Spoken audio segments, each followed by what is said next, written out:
Hello everyone, now I will show you how to set up your NETGEAR router. And before I start, I want to remind you that if my video will help you, please support my work. Half of all donations I send to animal shelters. All details are in the description down below. The first step is turning on the router. Plug the power adapter into the router. Connect one end to an outlet and the other end to the router.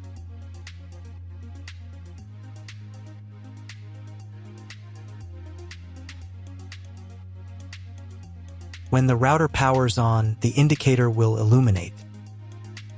It may take a few minutes for it to completely turn on. The next step is to connect the cable from your internet service provider or from your modem to the internet port.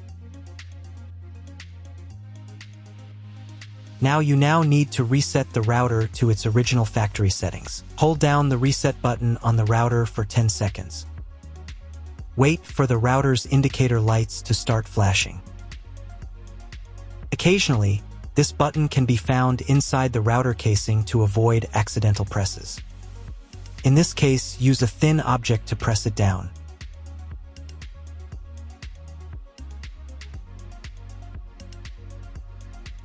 The router will reboot, and all the settings will return to their factory defaults. Plug one end of the Ethernet cable from the router into a LAN port. Important note, it is not necessary to connect the router to your computer. If you do not want your computer to have a wired internet connection and you plan to use only a Wi-Fi network, simply skip this step. The other end into the Ethernet card of your computer or laptop. Wait a few minutes for connection. Great, the router is connected to your computer. Now you need to set it up. But first, if you don't have an Ethernet cable or your computer doesn't have an Ethernet port, I'll show you another way to connect the router. All you need to do is connect the router with the power adapter and the cable from your internet provider. This will enable Wi-Fi. If your router is new, the name of your Wi-Fi network will be the same as the name of your router. Your router has its own Wi-Fi network name and password that is printed on a label. Connect to it. Great, you've connected to the router. Now let's start setting it up. First, open your web browser and visit the URL you see on the screen. Use the URL bar instead of the search bar. Then click here.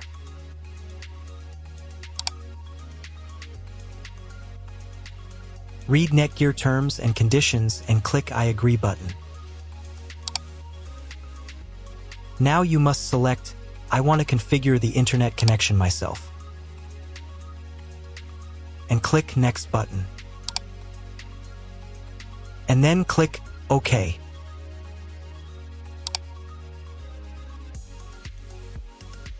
If your router settings do not look like mine, it means that your router has a different firmware.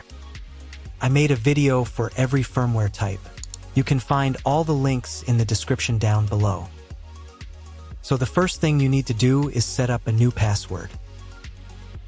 The admin password is used to log in to your router's web interface. Pay attention to the password requirements. Write your new password in the first field and duplicate it in the second field. Then select 2 security questions and write answers for them.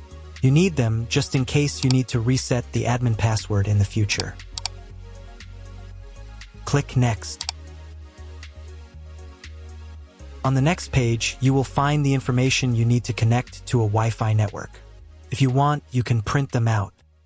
Click Next button. If the router has not been updated for a long time, the next page may automatically start the firmware update process. I recommend updating the firmware if a newer version is available. It will take about 3 minutes for firmware update. Please do not turn off the power or press the reset button. If the new firmware is not available, just click OK. Then you will be redirected to the NETGEAR's website, where you can register your router. If you want to, you can do it. I'm not going to do that, so I'm just going to close this window.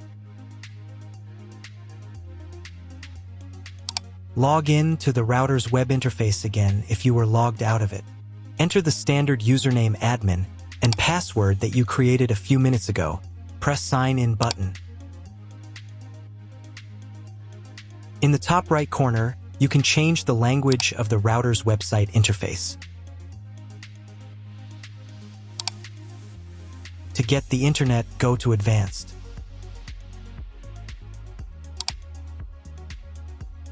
Setup Wizard.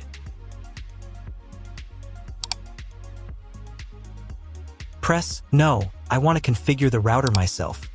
Then press Next button. On the next page, select the internet settings. In most cases, there are two options: connection with and without a login. Almost always, your internet connection will not require a login. All the information you need is in your internet provider's contract. If your internet connection does not require login or you do not know whether it does, select No. Leave account name and domain name unchanged.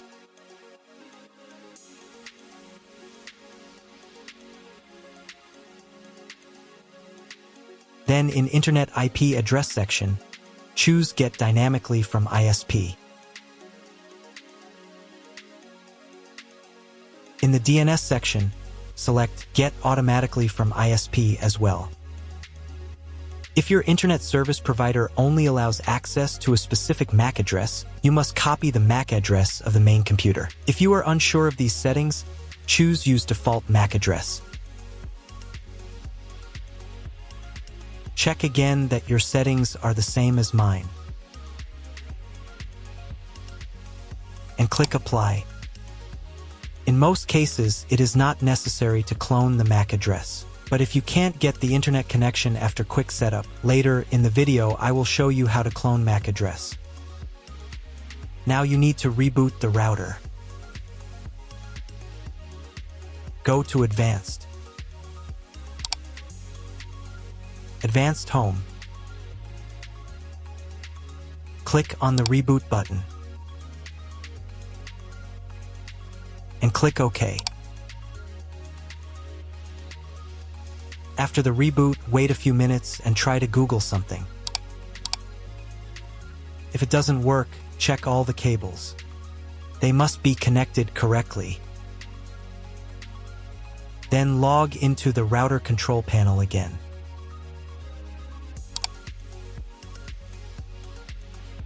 Go to Basic, Internet, and choose Use Computer MAC Address.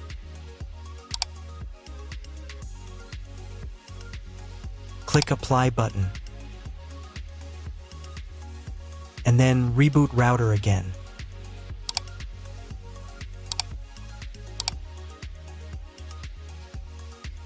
After a few minutes, check your internet connection. That's all. If my video was useful, please support my work. I send half of all donations to animal shelters. All the details are in the description below.